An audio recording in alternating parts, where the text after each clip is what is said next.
असेल आणि काल काय परिस्थिती आज आणि उद्या काय असेल? ओके.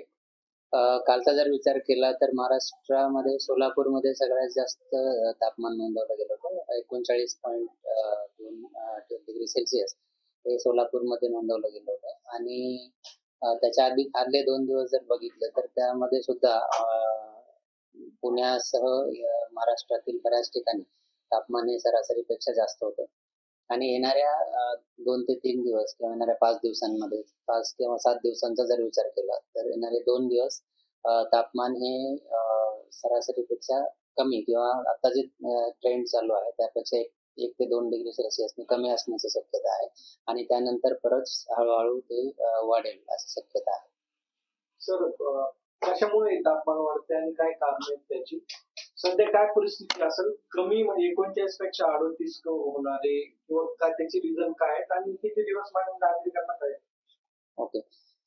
हे टेम्परेचर जसं मी सांगितलं की 2 दिवस 1 किंवा 2 डिग्री सेल्सिअसनी कमी असणार आहे. तर प्रत्येक ठिकाणी तापमान वेगवेगळं आहे. जसं की पुण्यामध्ये जर बघाल तर शिवाजीनगरमध्ये 36 पॉईंट समथिंग आहे आणि लोहेगावमध्ये ते थोडंसं त्यापेक्षा जास्त आहे. तसंच महाराष्ट्राचा जरी विचार केला तर रिजन वाईज सुद्धा त्याचे व्हेरिएशन्स आहेत. तर आता जर 36 किंवा 37 आहे तर ते 1 ते 2 डिग्री सेल्सिअसनी कमी असेल, म्हणजे 35 वगैरे असेल आणि परत ते 1-2 डिग्री सेल्सिअसनी 3 दिवसानंतर वाढेल. तर ते टेम्परेचर वाढण्याचं कारण जे आहेत ते वेगवेगळे आहेत. पहिलं म्हणजे की उत्तरेकडनं येणारे जे थंड वारे आहेत तर त्यांचं प्रमाण मागील 2 ते 3 दिवसांमध्ये कमी होतं आणि ते प्रमाण आता आजपासून ते वाढणार आहे. त्यामुळं टेम्परेचर येणारे 2 दिवस तरी कमी असेल आणि नंतर ते वाढेल. तर टेम्परेचर वाढीचं कारण तेच आहे की उत्तरेकडनं येणारे शीतयुक्त वारे आहेत तर ते त्यांचं प्रमाण कमी जास्त होणं हे एक आहे. आणि हवेमध्ये प्रतिचक्रवाती स्थिती निर्माण होणे, अशा परिस्थितीमध्ये सुद्धा तापमान वाढतं. आणि फेब्रुवारीतल्या बऱ्याच दिवसांमध्ये अशी परिस्थिती होती आणि त्यामुळे फेब्रुवारीमध्ये सुद्धा आपण बघितलं असेल की तापमान हे सरासरीपेक्षा जास्त होतं. पावसाचा काय अंदाज आहे? कुठं पाऊस होण्याची शक्यता? सध्या तरी काही पावसाची शक्यता राज्यामध्ये तरी नाही.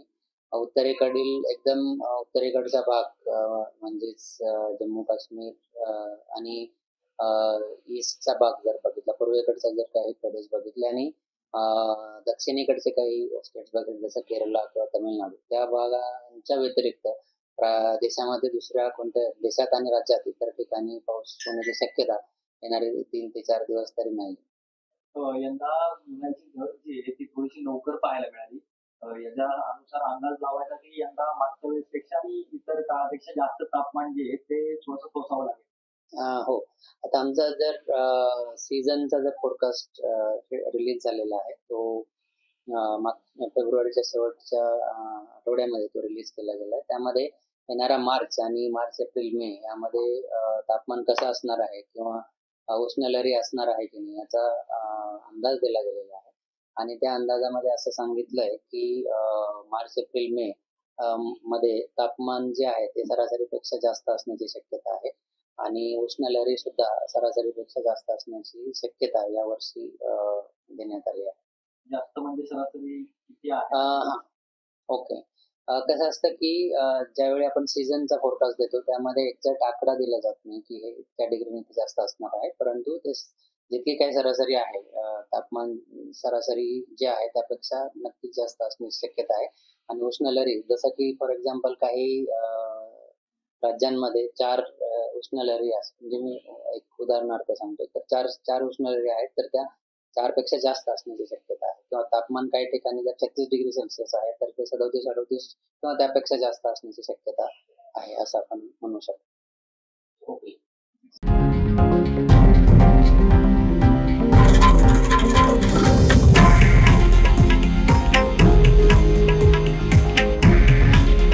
हे आहे देशातील नंबर 1 न्यूज नेटवर्क आणि आपण पाहत आहात TV9 मराठी.